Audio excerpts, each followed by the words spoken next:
कल भी था ना।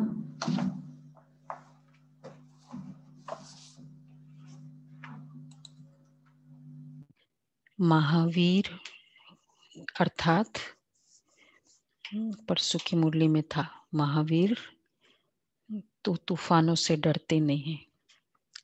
महावीर जो माया को चैलेंज करते हैं, महावीर जो झाटकू होते हैं, धक से फॉलो करने वाले, उसको कहेंगे महावीर। बहुत सोचते ही रह जाते, वो महावीर नहीं होते, करने वाले होते। महावीर मतलब करने वाले, खाली वर्णन करने वाले नहीं, लेकिन करने वाले। तो आज के बाबा के मुरली से महावीर की निशानी देखना। कौन देखेगा बताना, लास्ट में कौन बताएगा? गौतम भाई बताना आप, महावीर की निशानी क्या क्या है, आप नोट करना और लास्ट में बताना। 8-2 मीठे बच्चे, अभी भारत खास और आम सारी दुनिया पर बृहस्पति की दशा बैठनी है। बाबा तुम बच्चों द्वारा भारत को सुखधाम बना रहे हैं। बाबा तुम बच्चों द्वारा भारत को सुखधाम बना रहे हो। अच्छा, प्रश्न है 16 कला संपूर्ण बनने के लिए तुम बच्चे कौन सा पुरुषार्थ करते हो? हमारा सारा पुरुषार्थ है परफेक्शन, और परफेक्शन का प्रूफ है 16 कला संपूर्ण। हाँ, अच्छी दशा। तो हमारा सारा पुरुषार्थ है परफेक्ट करने की ना, परफेक्शन की है। तो 16 कला संपूर्ण बनने के लिए क्या पुरुषार्थ कर रहे हैं? कोई भी कमी नहीं रहे, उसके लिए क्या पुरुषार्थ कर रहे हैं? योग बल से तुम 16 कला संपूर्ण बन रहे हो। योग बल जमा कर रहे हैं हम। योग ऐसा बल, ऐसा स्ट्रेंथ, तो जितना योग बल होगा उतना 16 कला संपूर्ण बनेंगे। इसके लिए बाप कहते हैं दे दान तो छूटे ग्रहण। काम विकार जो गिराने वाला है, इसका दान दो, तो तुम 16 कला संपूर्ण बन जाएंगे। तो फर्स्ट है दान देना है, और सबसे पहला विकार का दान देना है, नॉन रिफंडेबल। दान दे दिया, दे दिया, ये नहीं ना अब उसमें दान दिया फिर वापस ले लिया, ये ना हो। सेकंड, दे अभिमान को छोड़ दे ही अभिमानी बनो।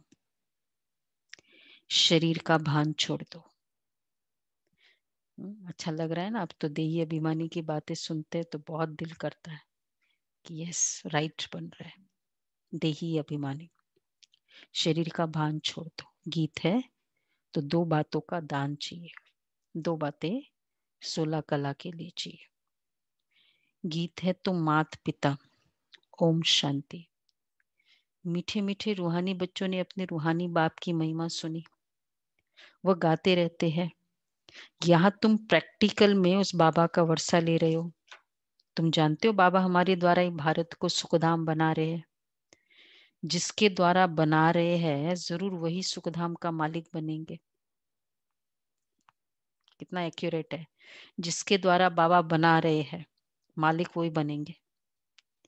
अगर मेरे द्वारा बाबा सेवा करा रहे हैं तो बाबा फिर मुझे मालिक बनाना चाहते हैं। कैसे? ये जो जब जैसे आप होता है ना, वो बताते अंबानी में, धीरू भाई अंबानी, वो छोटे बच्चे को, वो मुकेश भाई को साथ में ले लेकर बिजनेस में कहीं भी जाना, कॉन्फ्रेंस में जाना, करना, तो कराते थे। क्यों कराते थे? एम क्या था? फिर उसको बनाना है। हाँ, बाबा हम बच्चों द्वारा करा रहे हैं। तो तो बच्चों को बहुत खुशी होनी चाहिए कि मैं सेवा के लायक बना।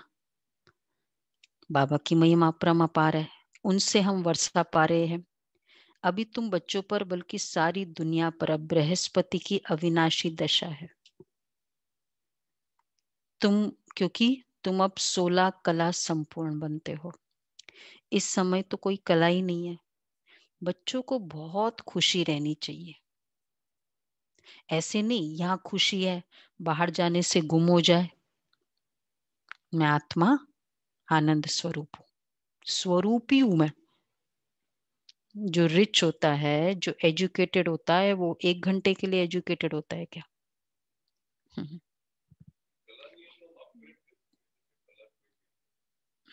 मुरली से हो रहे हैं। तो मैं स्वरूप में हूं, मतलब मैं हूं। मैं कोई 1 घंटे के लिए खुश नहीं हूं। इसलिए बाबा कहते हैं ऐसे नहीं यहाँ खुशी है, बाहर जाने से गुम हो जाए। जिसकी महिमा गाते वह अब तुम्हारे पास हाजिर है। बाप समझाते हैं 5000 वर्ष पहले भी तुमको राजा ही देकर गया था। अब तुम देखेंगे आहिस्ते आहिस्ते सब पुकारते रहेंगे। तुम्हारे भी स्लोगन निकलते रहेंगे। जैसे इंदिरा गांधी कहती थी, एक धर्म, एक भाषा, एक राजा ही हो। तो उसमें भी आत्मा कहती है ना, वो भी यही चाहती है, एक धर्म, एक राज्य, एक भाषा हो। तो आत्मा जानती है बरोबर भारत में एक राजधानी थी जो भी सामने खड़ी है। समझते कभी भी सारा खात्मा हो जाए, ये कोई नई बात नहीं है। खात्मा हो जाए, खत्म हो जाए सब, ये तो पता है ना। भी सब कुछ बना रहे हैं तो इसलिए वो क्यों बना रहे, डिस्प्ले क्यों किया रिपब्लिक डे के दिन? इतने आर्म्स है, एम्यूनेशंस है, वेपन्स है, ये क्या बोलते हैं? ये बता रहे हैं कि भाई रेडी है हम। और इसमें कोई मेजरमेंट नहीं होती, तुम एक करते हो तो मैं एक ही करूंगा। वहां से एक हमला आया तो हम कोई उतना ही करेंगे। वो शुरू फिर वो तो विनाश की तरफ होता है। बाबा कहते हैं जानते हो, भारत को फिर 16 कला संपूर्ण जरूर बनना है। तुम जानते हो हम इस योग बल से 16 कला संपूर्ण बन रहे हैं। कहते हैं ना, दे दान तो छूटे ग्रहण। बाप भी कहते विकारों का, अवगुणों का दान दो।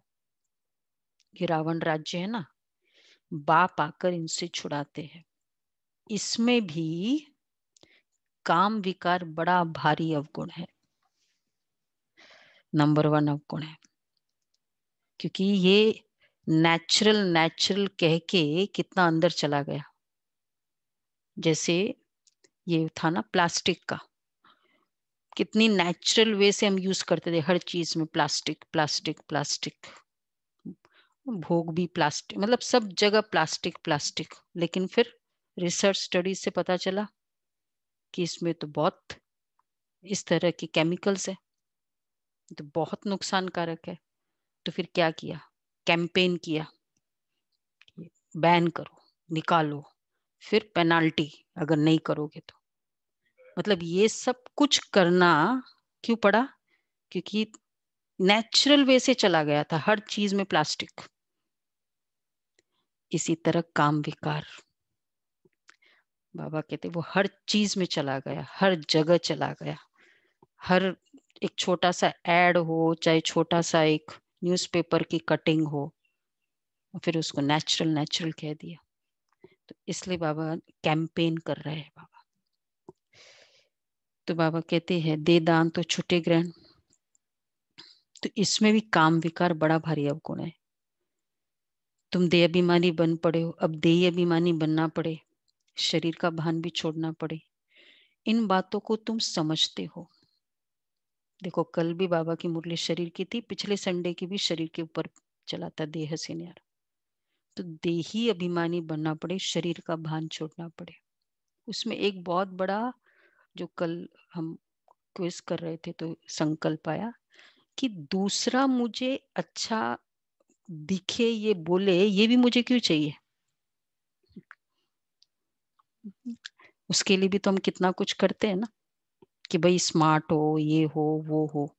शरीर का भान छोड़ना पड़े। ठीक है, मैं जो हूँ, जैसा हूँ, नेचुरल हूँ।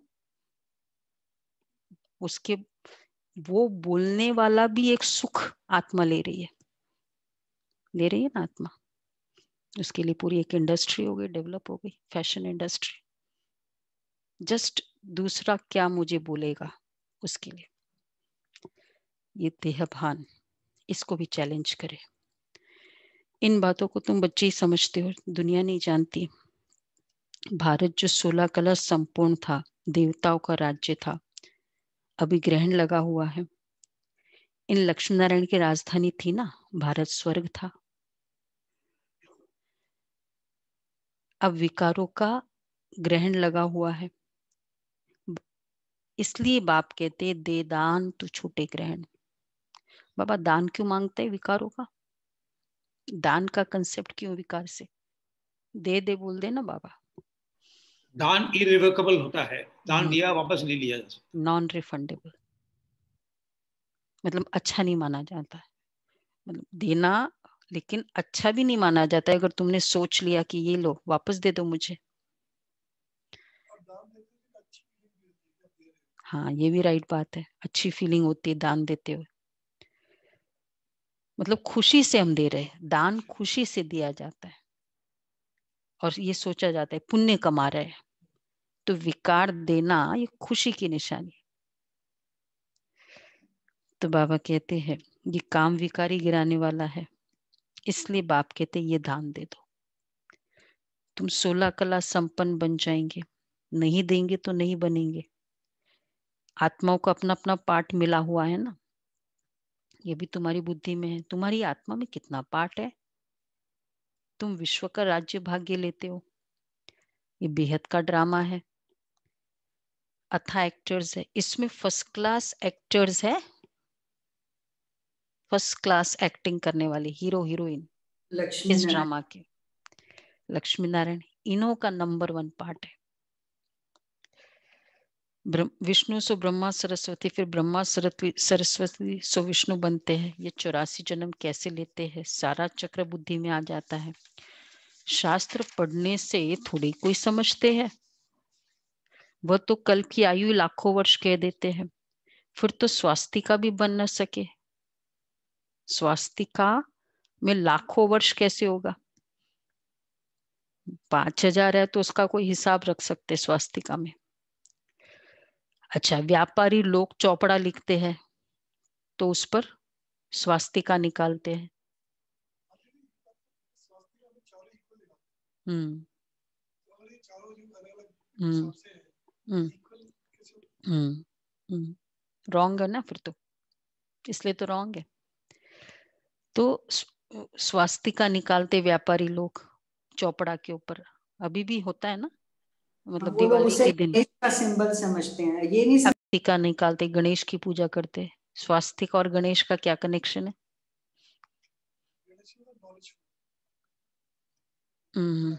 विघ्न विनाशक, नॉलेजफुल।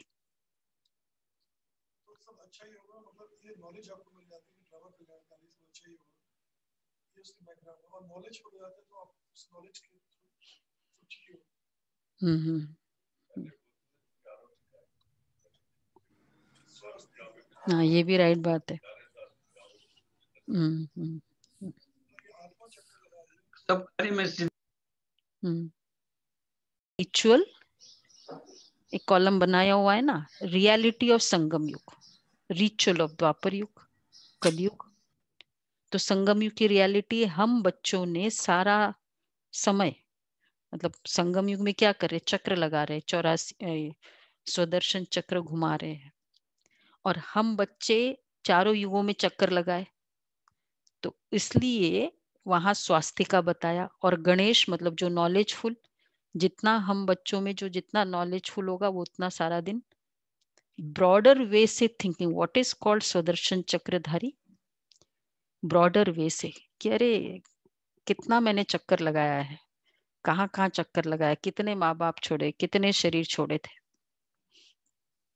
तो इस तरह जिस आत्मा को ये ब्रॉडर वे होगा ना, नॉलेजफुल गणेश, उससे विघ्न विनाश होंगे। तो इसलिए गणेश की पूजा करते हैं स्वास्तिका के साथ, विघ्न विनाशक, मतलब जितना स्व में अस्थि स्थित होगा उसके विघ्न विनाश होगा। यह है बेहद का चौपड़ा। स्वास्तिका में 4 भाग होते हैं। जैसे जगन्नाथपुरी में चावल का हंडा रखते हैं, वो पक जाता है तो 4 भाग हो जाते हैं, वहां चावल का ही भोग लगाते हैं। चावल के ऊपर वो हंडी के ऊपर हंडी, हंडी के ऊपर हंडी होता है ना उनका, इस तरह पकता है वो। कहते हैं 16, कहते 16 हंडी। हम लोग गए थे पिछली बार पूरी, तो 16 मटकी होता है चावल का। और नीचे गैस वो जो भी है नीचे, बोला सब में एट अ टाइम इक्वल पकता है, ये नहीं कि नीचे वाला पहले पक जाए। हाँ, ये विशेषता है उसकी। तो इसलिए वो भोग भी जब वो उन लोग इतना स्पेशल मानते हैं वो चावल का भोग, उसको कलकत्ता वाले जानते हैं। तो बाबा कहते हैं वहां चावल का ही भोग लगाते, क्योंकि वहां चावल बहुत खाते, चावल का लगाते। तो श्रीनाथ द्वारे में चावल होते ही नहीं है, वहां तो सब सच्चे घी का पक्का माल मिलता है। जब भोजन बनाते हैं तो भी सफाई से मुंह बंद करके बनाते हैं। प्रसाद बहुत इज्जत से ले जाते हैं, भोग लगाकर फिर वह सब पंडों को मिलता है। भोग की कितनी वैल्यू है बाबा बता रहे हैं। सच्चे घी का बनता है वहां पूरा, वो एक सबने देखा ही हुआ होगा बहुतों ने, एक अलग रूम है पूरा जिसमें सिर्फ घी के बड़े बड़े वो पीपे बोलते हैं ना, वो पूरे कमरा फुल भरा हुआ है। वो जब तीन कंटेनर टेन होते हैं, तो जब आप वो ठाकुर जी के दर्शन करने जाते हैं तो रास्ते में वो आता है श्रीनाथ द्वारा, उदयपुर से 2 घंटा आगे। और बहुत भोग, मतलब भोग के समय भोग की जो इज्जत है मंदिरों में विशेषकर, भोग की कितनी इज्जत होती है। जब ये जैसे इधर बाबा बताते हैं कि एकदम मुंह बंद करके, इधर भी तिरुपति में भी गुलजार दादी बताती है ना, जब दादी गई देखने तो उन लोग दादी को वहां लेके गए जहाँ भोग बनता है। भोग की तो वैल्यू होती है, तिरुपति में जाना का मतलब क्या है, वो भोग तो वो ब्राह्मण लोग ही बनाते हैं। और पूरा उनका मुंह बंद जब तक वो बनाते, एक बार भी वो खोलेंगे नहीं मुंह। और फिर वो भोग को ऐसे रिस्पेक्ट से लाया जाता है ठाकुर जी के पास जब भोग लगना होता है तो। बिल्कुल इधर भी है, पशुपतिनाथ टेम्पल में भी देखा, बताया मुझे। और इधर तो वो पूरा रास्ता, जब वो पुजारी जो भोग बनाते हैं ना, सबकी ड्यूटी होती है वो जो भोग बनाने वाला लेकर आते तो पूरा रास्ता छिड़कते जाते पानी, और वहां से वो पुजारी पास होता है। उस रास्ते में कोई एंटर नहीं कर सकता है जब पुजारी भोग लेके आ रहा होता है, किसी की दृष्टि नहीं पड़नी चाहिए, एकदम स्वच्छता से। मतलब आज मेरा भोग का दिन है, वो बारी होती है ना उनकी बड़े बड़े मंदिरों में, तो फिर वो पुजारी भोग बनाता है और फिर वो लेकर आकर ठाकुर जी को भोग लगाते हैं। उसमें मंत्रोच्चार से एकदम, वो जब आ रहे होते हैं ब्राह्मण ही बनाएंगे, और इस तरह करते मंत्रोच्चार से आते वो भोग लेकर वो आ रहे हैं ना वहां से वहां तक, ठाकुर जी जहाँ है और वहां जहाँ भोग बनता है, एकदम जोर जोर से मंत्रोच्चार होता है और फिर वो आके लगते हैं। उसके बाद फिर वो पर्दा बंद करते हैं। और फिर भोग की वैल्यू कितनी है, क्या कारण है, वो तो फिर भी मूर्तियों को, चाहे वो तो राइट समझते कि भगवान खाते हैं, तो हम लोग इसलिए बाबा के यज्ञ में भी भोग की कितनी वैल्यू है। वो तो श्री विग्रह को खिलाते हैं, हम तो डायरेक्ट बाबा को खिलाते हैं। यहाँ संदेशी ऊपर जाती है मूर्ति को, तो भगवान को भोग लगाना, और भोग की तो आरती होती, कहते भोग आरती हाईएस्ट आरती मानी जाती है। मंगला आरती भी है, श्रृंगार आरती भी है, भोग आरती 12 बजे की जो आरती होती है, भोग आरती बहुत मानी जाती। तो बाबा के घर में भी भोग की कितनी वैल्यू, हमने अपने लौकिक घर में देखा। आज तक माता जी जब कोई भी चीज मंदिर में, मतलब हम चाहे केला भी खाना हो ना, 4 बार केला खाना हो तो 4 बार भोग लगेगा, फिर हम खाते हैं अभी तक। कांता बहन है, सुन रही है। बहुत भोग के बिगड़ तो खाएंगे ही नहीं कोई चीज, ऐसे हम खाते ही नहीं, अभी तक नहीं खाया। मतलब जब से बचपन से बड़े हुए तो कोई भी बिना भोग के हमने कोई चीज ही नहीं खाई। जो भी हम खाएंगे पहले वो खाएंगे। और फिर ऐसी तरह बाबा के घर में भोग की कितनी वैल्यू है। बाबा डायरेक्ट वतन में बैठ के बाबा खाते हैं।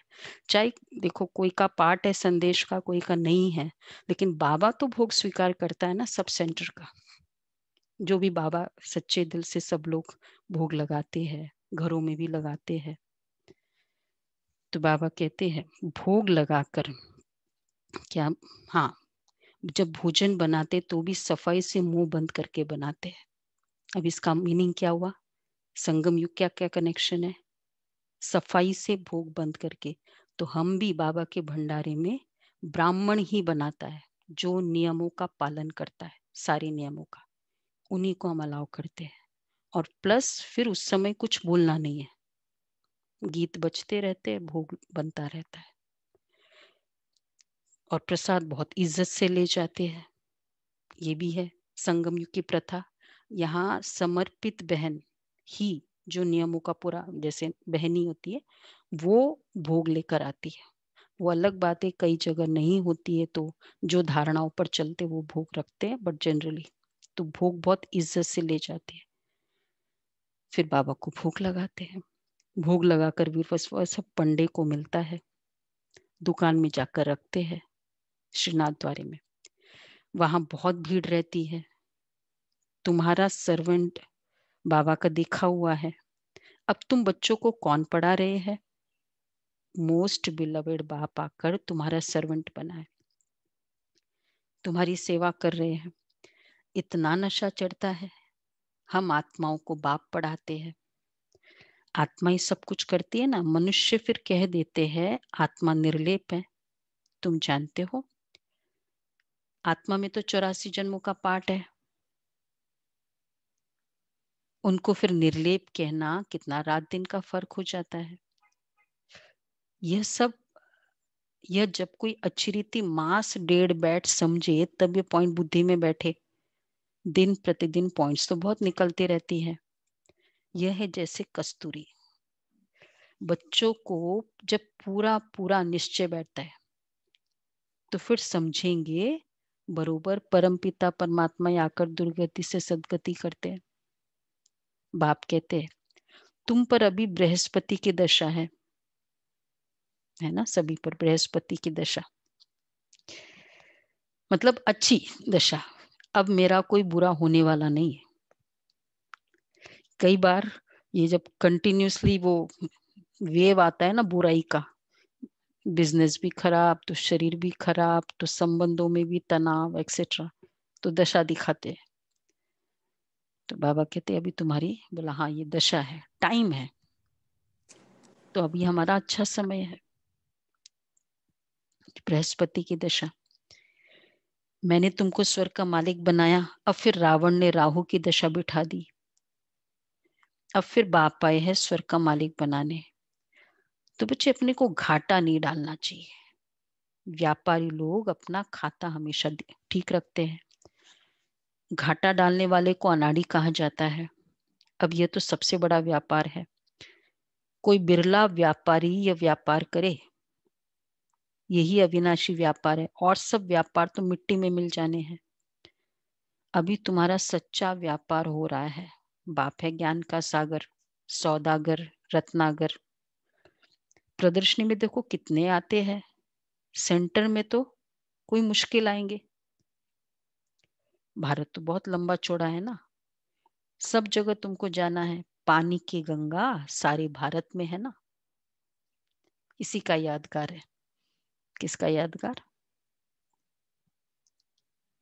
पानी की में जाती है। तो इसलिए गंगा के लिए बोला गया कि वो जाती है। यमुना जाती है सब जगह ये नहीं बताया। सरस्वती जाती है, वो तो खैर गुप्त ही बताते हैं।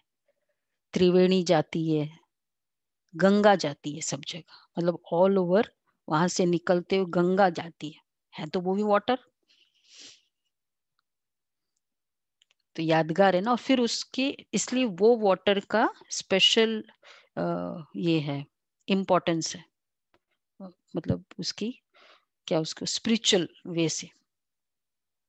क्योंकि एक होता है स्वस्थ स्वास्थ्य की दृष्टि से, लेकिन एक होता है स्पिरिचुअल वे से, भाई गंगा का पानी। तो क्यों? क्योंकि वो ज्ञान सागर से निकली हुई ये ज्ञान गंगा है, सब जगह गई। अब तो और हो गए। हाँ, उससे मुक्ति मिलती है, इसीलिए यहाँ से अंडा भर के लाते हैं वहां से। हाँ, अंडा भर के लाते हैं। अब ये तो सबसे बड़ा व्यापार है। हाँ, पानी की गंगा सारे भारत में है। यह भी तुमको समझाना पड़े, पतित पावन कोई गंगा कोई पानी की गंगा नहीं है। तुम ज्ञान गंगाओं को जाना पड़ेगा। चारों तरफ मेले प्रदर्शनी होते रहेंगे, दिन प्रतिदिन चित्र बनते रहेंगे। ऐसा शोभावान चित्र हो जो देखने से मजा आ जाए। ये तो ठीक समझाते हैं। अब लक्ष्मी नारायण की राजधानी स्थापन हो रही है, सीढ़ी का चित्र भी फर्स्ट क्लास है। अभी ब्राह्मण धर्म की स्थापना हो रही है, ये ब्राह्मण ही फिर देवता बनते हैं। तुम अभी पुरुषार्थ कर रहे हो, तो दिल अंदर अपने से पूछते रहो, दिल अंदर पूछते रहो अपने से, हमारे में कोई छोटा मोटा कांटा तो नहीं है? कांटा कोई दुख देने वाला कोई कांटा तो नहीं है? कोई ऐसा संस्कार तो नहीं है जो मैं दुख देती रहती हूँ? पूछो अपने आप से, तो क्या उत्तर मिलता है? बोलो भाई, कुछ उत्तर मिला? पूछो दिल से, मेरे में कोई तो कांटा नहीं है? है अभी भी है? रिंकू बहन है? दिल अंदर पूछो, क्योंकि खुद को तो खुद का पता ही है ना। अच्छा, तो क्या करो? अच्छा, फिर पहले तो छोटा मोटा देखो। काम का कांटा तो नहीं है? क्रोध का छोटा कांटा वो भी बड़ा खराब है। देवताएं क्रोधी नहीं होते। हाँ, ये सब रॉन्ग पिक्चर्स है। राम जी को ना फिर क्रोध आया, पहले 3 दिन वो किया सागर का, उसके बाद उनको क्रोध आया। भाई उनको क्यों क्रोध आएगा? जिनके पास सारी शक्तियां हैं उनको क्रोध क्यों आएगा? क्रोध की पावर क्यों यूज करनी पड़े? हाँ, वो मान नहीं रहा था। देवताएं क्रोधी नहीं होते हैं, दिखाते हैं। शंकर की आंख खुलने से विनाश हो जाता है, यह भी एक कलंक लगाया है। देखो, मतलब अगर हम किसी के घर में गए, हमारे कारण उनका घर विनाश हो जाए, ये तो क्या हो गया? ये तो श्राप हो गया ना। और ये उसकी आंख को भी, मतलब उसके लिए भी तो इंसल्ट है कि ये क्या है। तो शंकर ने आंख खोली, विनाश हुआ। राम जी ने क्रोध किया, कितना मर्यादा पुरुषोत्तम बताते हैं, और क्रोध किया।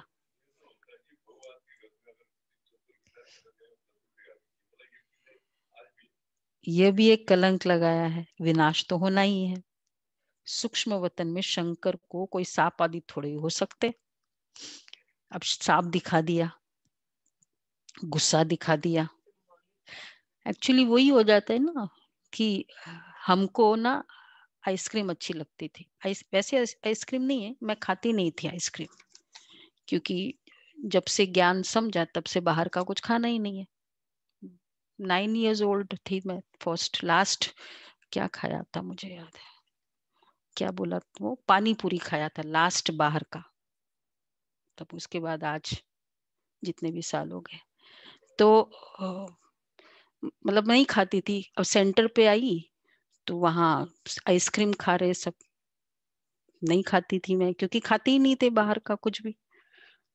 तो मुझे बहुत बोला कि देखो दादी भी खाती है, गुलजार दादी भी जाती थे ना राजधानी में तो खाती है। ये ब्रजमोहन भाई साहब थे, सब शांतिवन जी, सब लोग खाते थे। आइसक्रीम आती थी ना मदर डेयरी की, मशीन की बनी हुई है, वो खाते थे। तो कितने समय तक तो नहीं खाया, फिर सब लोग ही कहने लगे, फिर बोला दादी खाती है, तो चलो फिर मैं नहीं खाया। तो कहने का भाव ये था कि जब कोई चीज बोल दो ना कि ये बड़े करते हैं तो वो थोड़ा लिबरल हो जाता है। तो कह दिया कि देवता क्रोध करते हैं। करना ही पड़ता है ऐसे। जब सागर 3 दिन उसने नहीं माना ना, फिर उसने क्रोध किया। हाँ, ये एडमिनिस्ट्रेटिव है, ये क्वालिटी है, ये हो जाता है। तो बाबा कहते हैं स्वर्ग भी यहाँ होता है। इस समय मनुष्य कांटों में सल है। सूक्ष्म वतन में शंकर को कोई सांप आदि थोड़ी हो सकते। सूक्ष्म वतन और मूल वतन में बाग बगीचे सर्प आदि कुछ भी नहीं होते। ये तो सब यहाँ ही होते हैं। स्वर्ग भी यहाँ होता है।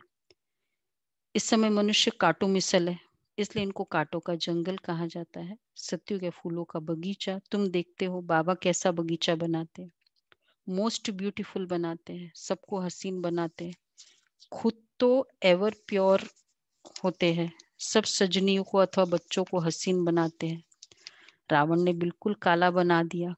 अब तुम बच्चों को खुशी होनी चाहिए। हमारे ऊपर बृहस्पति की दशा है, आधा समय सुख आधा समय दुख है, तो उससे फायदा ही क्या। अब बाबा ने पॉइंट चेंज किया।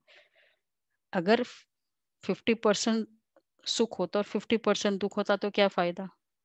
नहीं, 3/4 हिस्सा सुख, 1/4 हिस्सा दुख है।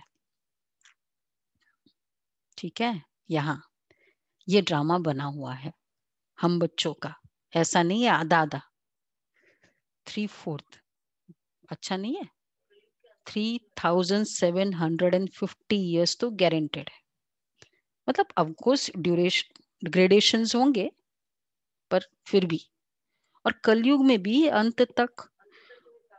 अब श्री कृष्ण की आत्मा ब्रह्मा बाबा का तो कलयुग एंड में भी मौज थे। वो तो उनके अभी भी देखो ब्राह्मण आत्माएं सारे मौज में। यहाँ तो यहाँ वाले तो सारी मौज में अभी, लास्ट जन्म भी। तो क्या हुआ। तो बाबा कहते हैं 1/4 हिस्सा थोड़ा बहुत जो दुख होता है, ये ड्रामा बना हुआ है। बहुत लोग पूछते हैं ड्रामा ऐसा क्यों बनाया है। अरे ये तो अनादि है, क्यों बना, ये प्रश्न उठ नहीं सकता। ये अनादि अविनाशी ड्रामा बना हुआ है, बनी बनाई बन रही है, किसको भी मोक्ष नहीं मिल सकता। ये तो अनादि सृष्टि चली आती है, चलती ही रहेगी, प्रलय होती नहीं। बाप नई दुनिया बनाते हैं, परंतु इसमें गुंजाइश कितनी है। जब मनुष्य पतित दुखी होते तब बुलाते हैं। बाप आकर सबकी काया कल्प तरु बनाते हैं। काया कल्प तरु कैसे,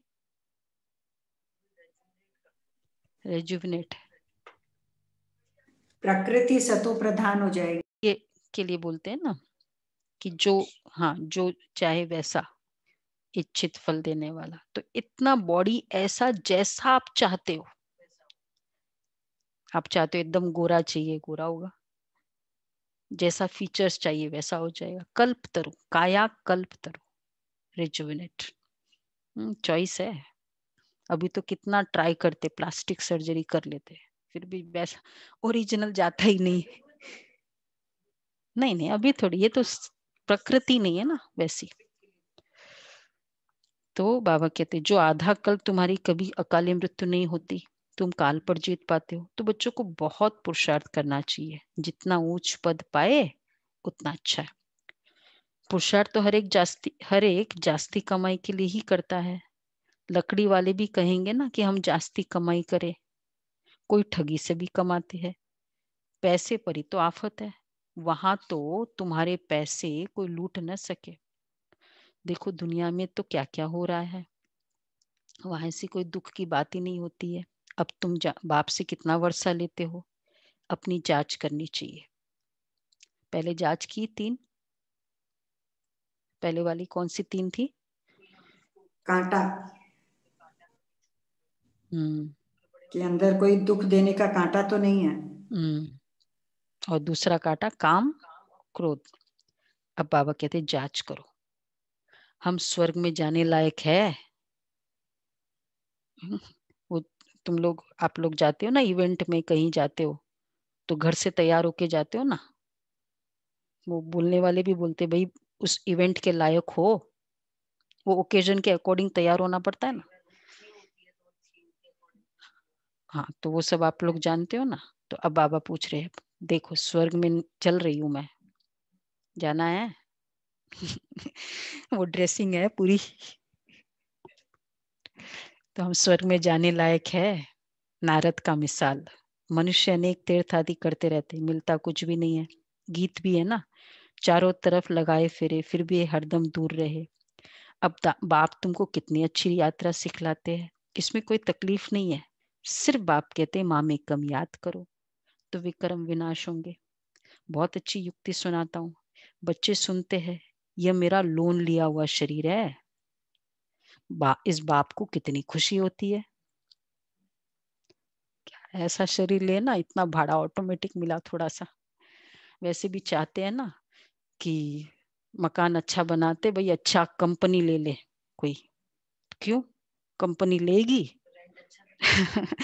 भाड़ा भी अच्छा मिलेगा, और टाइम से भी, मेंटेनेंस भी अच्छी होती है। मेंटेनेंस भी अच्छा होगा।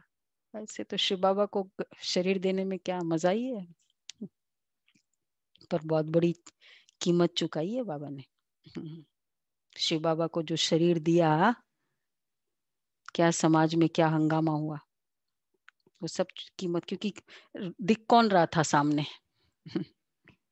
सामने यही है। तो भाड़ा तो मिला, लेकिन ऐसे भाड़ा नहीं मिलता है। तो बाबा कहते हैं, बाबा देखो बाबा को कितनी खुशी है, ये मेरा लोन लिया हुआ शरीर है। इस बाप को कितनी खुशी होती है, हमने बाबा को शरीर लोन पर दिया है। बाबा हमको विश्व का मालिक बनाते हैं, नाम भी है भागीरथ। अभी तुम बच्चे रामपुरी में चलने के लिए पुरुषार्थ कर रहे हो, नया नाम है रामपुरी। तो पूरा पुरुषार्थ में लग जाना चाहिए, कांटा क्यों बनना चाहिए? तुम ब्राह्मण ब्राह्मणिया हो, सबका आधार मुरली पर है। मुरली तुमको नहीं मिलेगी तो डैश डैश डैश। बहुत अच्छी बात बाबा ने कही। अगर मुरली नहीं मिलती है, सबको मिलती है ना कॉपी, सेंटर पे आने वालों को तो कॉपी मिलती नहीं, तो ऑनलाइन में मिलती है। अगर मुरली नहीं मिली तो ज्ञानोदय नहीं होगा। ये भगवान बोल रहा है, मतलब नेक्स्ट थॉट नहीं है। फिर मुरली में आ गया ना, फिर नेक्स्ट थॉट नहीं है, तो कोई हमारे पास स्टैंडर्ड ही नहीं रहेगा कि जिससे हम वेरीफाई करें। जैसे लॉ बुक होता है ना, तो जो भी करते हैं ना, तो वो एक स्टैंडर्ड बुक होता है, भाई ये है लॉ में अलाउड है। मुरली हमारा क्या है? लॉ बुक है, पॉलिसी डिसीजन वाली बुक है, भगवत शास्त्र है। फिर मुरली बाकी भोजन है, वो एक अलग बात।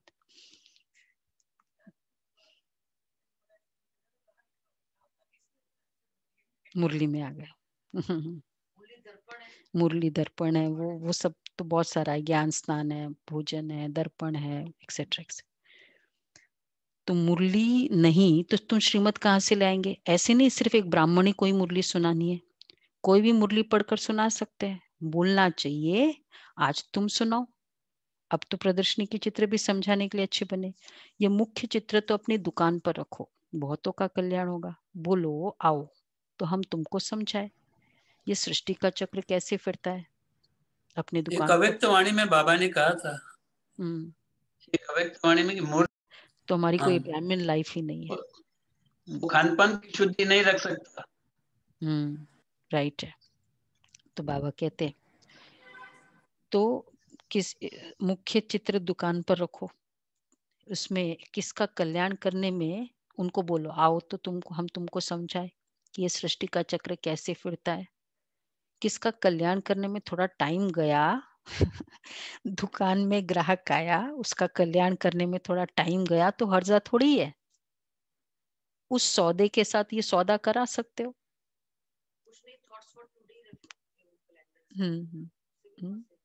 भाई दुकान वाले है, दुकान वाले कोई ये करो ऑफिस में। हाँ, तो उस सौदे के साथ ये सौदा भी करो। ये बाबा का अविनाशी ज्ञान रत्नों का दुकान है। अपने एम्प्लॉइज का प्रोग्राम कराओ, सेंटर पर कराओ कि चलो उनको क्या पता कोई देवता घराने का निकल आए। नंबर 1 चित्र तो ये बाबा का अविनाशी ज्ञान रत्नों का दुकान है। नंबर 1 है सीढ़ी का चित्र और गीता के भगवान का शिव का चित्र। भारत में शिव भगवान आया था जिसकी जयंती मनाते हैं। अब फिर वो बाप आया है, यज्ञ भी रचा हुआ है। तुम बच्चों को राजयोग का ज्ञान सुना रहे। बाप ही आकर राजाओं का राजा बनाते। बाप कहते हैं मैं तुमको सूर्यवंशी राजा रानी बनाता हूँ, जिन्हों को फिर विकारी राजा भी नमन करते हैं। तो स्वर्ग का महाराजा महारानी बनने का पूरा पुरुषार्थ करना चाहिए। बाबा कोई मकान आदि बनाने की मना नहीं करते। पैसा है तो भल बनाओ, मकान बनाना है भल बनाओ, पैसे भी तो मिट्टी में मिल जाएंगे। इससे क्यों ना मकान बनाए, आराम से रहो। पैसे काम में लगाने चाहिए, नहीं तो ऐसे ही पड़े रहेंगे।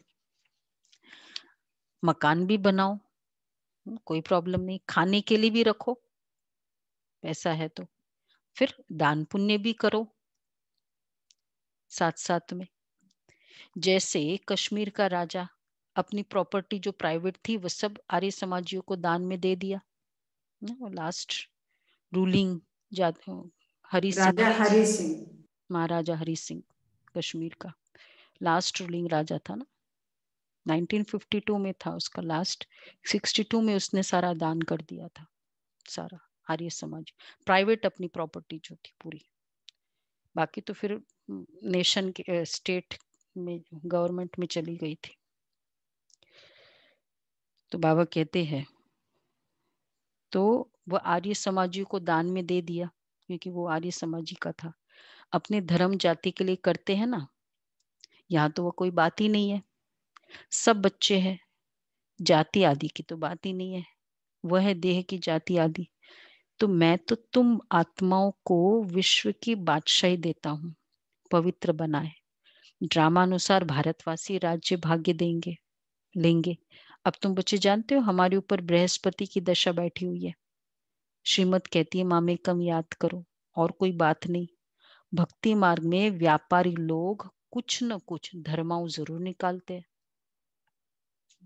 निकालते हैं। वो हमेशा परसेंटेज होता है, वो कहते हैं। हाँ, मारवाड़ी में बहुत करते, दान पुण्य करते।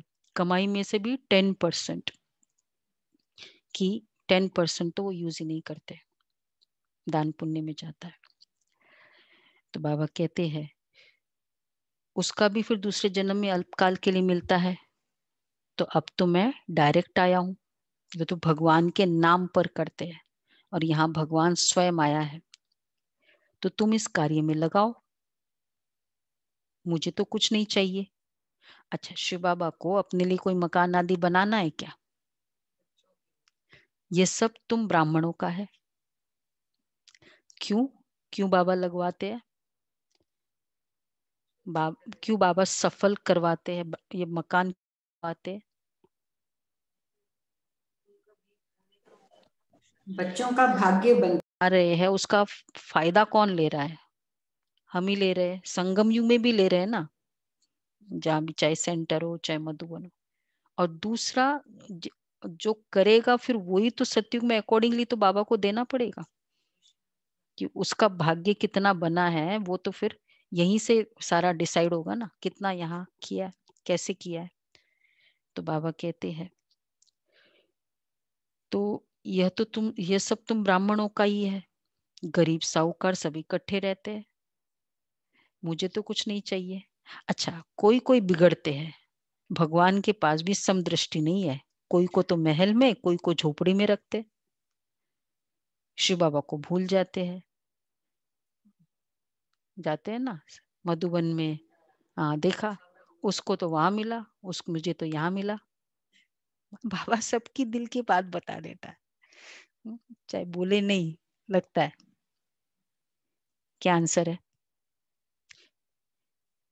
16 दिसंबर, अभी की तो मुरली थी 2020 की।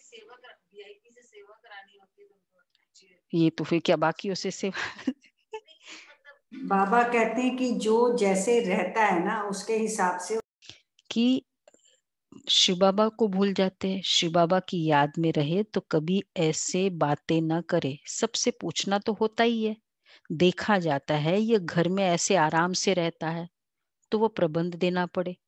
भाई घर में इतना ऐसा रहता है, वहां जाके अगर उसको 5 बेडेड दे दे तो वो तो उसकी स्थिति खराब हो जाए। मधुबन में या स्टार्टिंग में ही वो कमरा देख के फिर बस उसका तो कुछ दिल ही न लगे मधुबन में। तो इसलिए जिसका दिल होता है,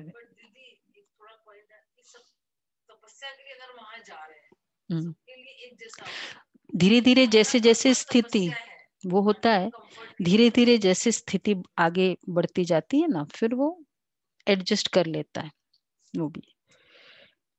लेकिन ये रीजन ना हो ना, इसलिए फिर वो जैसे रहते घरों में, कोई ऐसे भी होते। तो बाबा तो सबकी दिल रखता है ना, इसलिए कहते हैं। तो प्रबंध भी ऐसा देना पड़े, इसलिए कहते हैं सबकी खातिरी करो। कोई भी चीज न हो तो मिल सकती है, मधुबन में क्या चाहिए, जो भी चीज चाहिए मिल सकती जैसे है। ज्ञान सरोवर में शुरू में टोस्टर खरीदा, जब फॉरेनर सारे टोस्ट मांग, तो वो प्रबंध देना पड़े। बाप का बच्चों पर लव रहता है, इतना लव और कोई का रह न सके। बच्चों को कितना समझाते, पुरुषार्थ करो, औरों के लिए भी युक्ति रचो। इसमें चाहिए 3 पैर पृथ्वी के, जिसमें बच्चियां समझाती रहे। यहाँ सेंटरों पर कोई बड़े आदमी का हॉल हो, हम सिर्फ चित्र रख देते हैं, 1-2 घंटा सुबह शाम को क्लास कर चले जाएंगे। किसी के पास हॉल है, कई जगह हमारे क्लासेस ऐसे ही चलते हैं ना, तो सुबह शाम 1-1 घंटा बेसमेंट है, अब बाबा की सेवा के लिए दो, 1-1 घंटा आएंगे, क्लास करके चले जाएंगे, क्योंकि आसपास रहने वालों की सेवा हो जाएगी। ऐसे हो तो किसी का हो तो ऑफर कर सकते बाबा की सेवा के लिए। अच्छा है, घर का वाइब्रेशन बहुत अच्छा हो जाएगा, उस घर में कोई नेगेटिव वाला आएगा नहीं। हाँ, अभी शिवरात्रि है ना, कर सकते हैं। हाँ, हॉल जिसको भी ये सोच सकते, इसके ऊपर सोच सकते। तो देखो बाबा क्या कहते हैं, कोई बड़े आदमी का हॉल हो, हम सिर्फ चित्र रख देते, 1-2 घंटा सुबह शाम को क्लास कर चले जाएंगे, खर्चा सब हमारा, नाम तुम्हारा होगा। भाई हम खर्चा करेंगे, आएंगे भी जाएंगे भी, बहुत आकर कौड़ी से हीरे जैसा बनेंगे। देखो ये जब GK2 शुरू किया था, कुछ था नहीं हमारे पास, बहुत मकान देखे, कोई रेडी नहीं आने को, GK2 में एंटर ही नहीं करने दे रहे। तो मुश्किल से एक जन का वो निमित्त बाबा को बनाना था ना, तो उसका बेसमेंट मिला और वहां से क्लासेस शुरू हुई। 56 ने क्लास शुरू की थी, 46 सुबह और 18 शाम दे दिया। तो बाबा के बच्चे बन गए ना इतना अच्छा। मीठे मीठे सिक्के दे बच्चों प्रति माता पिता बाप दादा का याद प्यार, गुड मॉर्निंग। रूहानी बाप की रूहानी बच्चों को नमस्ते। हम रूहानी बच्चों की रूहानी बाप दादा को याद प्यार, नमस्ते, गुड मॉर्निंग। थैंक यू बाबा। बाबा धारणा के लिए सार है, जो भी अंदर में काटे हैं उनकी जांच कर निकालना है। रामपुरी में चलने का पुरुषार्थ करना है।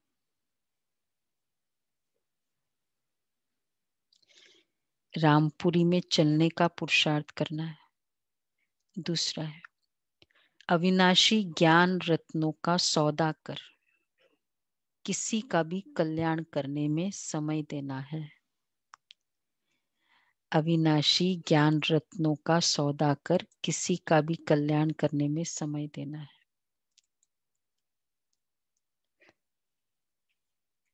हसीन बनना और बनाना है।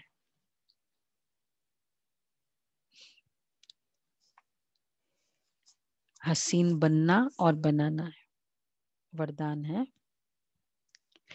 फुल स्टॉप द्वारा श्रेष्ठ स्थिति रूपी मेडल प्राप्त करने वाले महावीर भव। फुल स्टॉप द्वारा श्रेष्ठ स्थिति रूपी मेडल प्राप्त करने वाले महावीर भव। इस अनादि ड्रामा में रूहानी सेना के सेनानियों को कोई मेडल देता नहीं है, लेकिन ड्रामानुसार उन्हें श्रेष्ठ स्थिति रूपी मेडल स्वतः प्राप्त हो जाता है। ये मेडल उन्हें ही प्राप्त होता है जो हर आत्मा का पाठ साक्षी होकर देखते हुए फुल स्टॉप की मात्रा सहज लगा देते हैं। ऐसी आत्माओं का फाउंडेशन अनुभव के आधार पर होता है, इसलिए कोई भी समस्या रूपी दीवार उन्हें रोक नहीं सकती। तो किसके लिए है लेकिन ये मेडल? महावीर जो फुल स्टॉप द्वारा श्रेष्ठ स्थिति को प्राप्त करते हैं। तो इसके लिए साक्षी होकर उसका पाठ देखो, जो कल के पुरुषार्थ में भी हमने देखा था ना, और फिर फुल स्टॉप लगाओ। तो ऐसी आत्माओं को समस्या रूपी दीवार नहीं आ सकती, क्योंकि बाबा का जो कल हमने देखा, साक्षी होके कब देख सकते? देखो जनरली हमको पता है हर कोई आत्मा के जो हमारे साथ रहने वाले के संस्कार है, ऐसे ऐसे करेगा फिर वो शांत हो जाएगा। तो वो जब ऐसे ऐसे करता है ना, उस समय साक्षी चाहिए, बाद में तो वो शांत होता ही। फुल स्टॉप उस समय लगाओ, क्योंकि होना ही है ना, ठीक हो ही जाता है। यही है ना मेन प्रैक्टिस। तो महावीर मैं फुल स्टॉप श्रेष्ठ स्थिति से फुल स्टॉप लगाने वाली और श्रेष्ठ स्थिति रूपी, ये पूरा ही अच्छा है वैसे, तो उसकी श्रेष्ठ स्थिति होती। मैं महावीर आत्मा हूँ, फुल स्टॉप लगाने वाली महावीर है। तो ये ख्याल रहे कि कोई भी आता है साक्षी देखो। स्लोगन है, हर परिस्थिति रूपी पहाड़ को पार कर अपनी मंजिल को प्राप्त करने वाले उड़ता पंछी बनो। हर परिस्थिति रूपी पहाड़ को पार कर अपनी मंजिल को प्राप्त करने वाले उड़ता पंछी बनो। अच्छा, अव्यक्त इशारे है 7 नहीं 8 है ना। जैसे कोई भी व्यक्ति दर्पण के सामने खड़ा होते ही स्वयं का साक्षात्कार कर लेता है, वैसे आपकी आत्मिक स्थिति शक्ति रूपी दर्पण के आगे कोई भी आत्मा आवे तो वह सेकंड में स्वस्वरूप का दर्शन व साक्षात्कार कर ले। आपके हर कर्म में हर चलन में रूहानियत की अट्रैक्शन हो। जो स्वच्छ आत्मिक बल वाली आत्माएं है वह सबको अपनी ओर आकर्षित जरूर करेगी। ये पूरा अव्यक्त इशारे सबके पास एक कॉपी होनी चाहिए। ये प्रिंट करवा दीजिए दीदी, ऑनलाइन में डाल देंगे क्योंकि पूरी आत्मा प्रिंट भी करा दीजिए। हाँ, जिसको चाहिए वो प्रिंटिंग कर लेते हैं, बाकी ऑनलाइन में डाल देंगे। ये ठीक है। अच्छा, कितने